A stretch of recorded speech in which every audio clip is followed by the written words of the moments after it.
वैसे मैं ऐसी रियल शॉपिंग इतना मिस करती हूँ। वो ट्रायल रूम्स में ट्रायल, फोटोज खींचना, शूज़ का ट्रायल, मॉल्स की हलचल, कितना एक्साइटमेंट। ऐसा ही कुछ एक्साइटमेंट है हमारे शो अनुपमा में भी। तो चलिए चलते हैं वहां और देखते हैं समर की बर्थडे हाइलाइट्स। कितना बुरा हुआ ना, एक ही दिन में मिस्टर मिसेस शाह दोनों की नौकरी चली गई।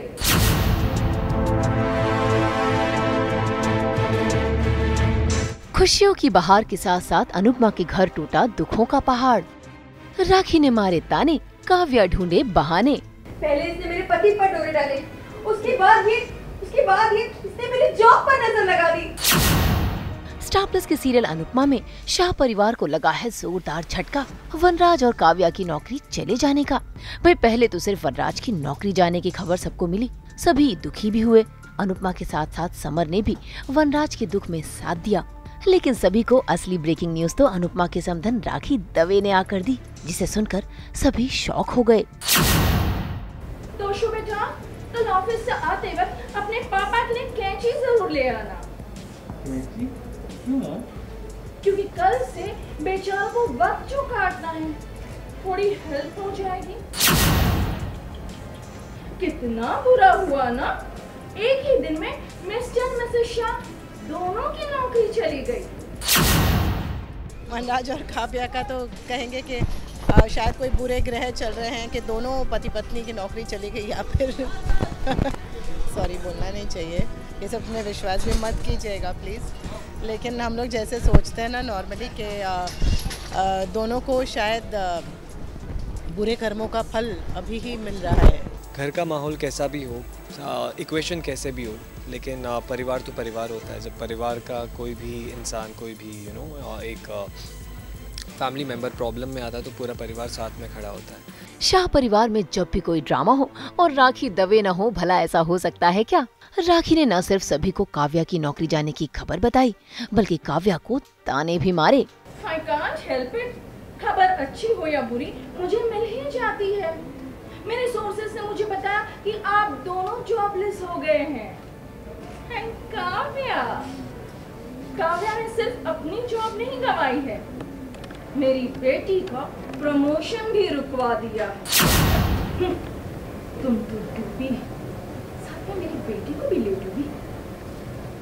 सास हो ना सास, तो बहू को आगे बढ़ते कैसे देख सकती हो? काव्या तो ठहरी काव्या, हर बार की तरह इस बार भी अपनी नौकरी के जाने का जिम्मेदार अनुपमा को ठहरा दिया। और जब किंजल ने काव्या को समझाने की कोशिश की तो उसने उसे भी नहीं बख्शा। काव्या, तुम्हारे इनकॉम्पिडेंस में अनुपमा बीच में कहां से आ गई? पहले इसने मेरे पति पर डोरे डाले, उसके बाद ये इसने मेरी जॉब पर नजर लगा दी। Oh please Kinjal, stop it. अगर आज तुम चाहती है ना तो मुझे बचा सकती थी, मगर नहीं, तुमने ऐसा नहीं किया। इतनी नफरत करती हो कि मुझे जॉब से निकलवाने के चक्कर में तुम्हें अपना प्रमोशन रुकवाना भी मंजूर था, मगर मेरी हेल्प करना नहीं। Excuse me. भाई किसी ने सच ही कहा है कि गुस्से में इंसान का दिमाग काम करना बंद कर देता है, और काव्या के साथ भी ऐसा ही हो रहा है। खैर अभी तो वो और उसका पति दोनों ही जॉबलेस हैं, जिसके गम में काव्या डूबी हुई है, और अनुपमा इतना कुछ सुनने के बाद भी उसका हौसला बढ़ा रही है। अभी आपको लग रहा होगा कि ये बस कहने की बातें हैं, कुछ ठीक नहीं होगा, पर आप देखिएगा सब ठीक हो जाएगा। सच में कान्हा जी जब एक दरवाजा बंद करते हैं ना तो कई सारे दरवाजे खोल देते हैं। अनुपमा बीइंग अनुपमा, वो किसी को दुखी नहीं देख सकती, चाहे वो दुश्मन ही क्यों ना हो। किसी को तकलीफ में नहीं देख सकती, चाहे उसने वो बाद में ठीक होकर बाद में फिर अनुपमा को ही क्यों नुकसान ना पहुंचाए, बट वो किसी का बुरा नहीं सोच सकती। तो वो वनराज को ऑफ़र करती है कि मेरी डांस एकेडमी है तो उसमें आप एक कैफ़े खोल लीजिए। बस समर को इस बात की बहुत तकलीफ़ हो रही है कि मम्मी अभी भी उनका अच्छे के बारे में सोच रही है। भले वो सही चीज़ है, as a good human being Anupama यानी मेरी मम्मी ये कर रही है, बट समर को फिर भी अभी तक ये बात समझ नहीं आई है। यहाँ अनुपमा ने वनराज को बेहतरीन आइडिया दिया है, और वहाँ काव्या नौकरी के जाने के गम में सिसक कर रो रही है। और पहली बार बा उसके आंसू पोंछ रही हैं।